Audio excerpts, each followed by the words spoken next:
शेतकरी कर्जमाफी संदर्भात उद्या मुंबईमध्ये बैठकीचं आयोजन करण्यात आलंय। कर्जमाफी कधी देणार फडणवीसांनी विठोबाच्या कानामध्ये सांगावं असं कडूंनी म्हटलंय। उद्याच्या बैठकीमध्ये तोडगा निघाला नाही तर 2 ऑक्टोबरपासून पदयात्रा काढण्याचा इशारा देखील कडूंकडून देण्यात आलाय।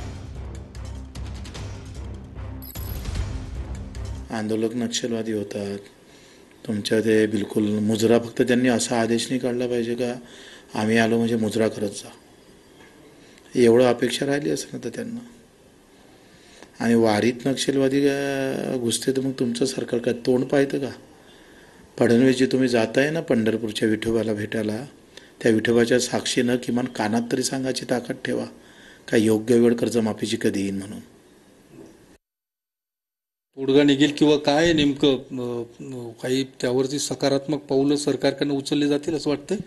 त्यांनी उचलावं, त्यांनी दिलेला शब्द पाळावा, नाही झालं तर आम्ही कर्तव्यात कुठेही कसर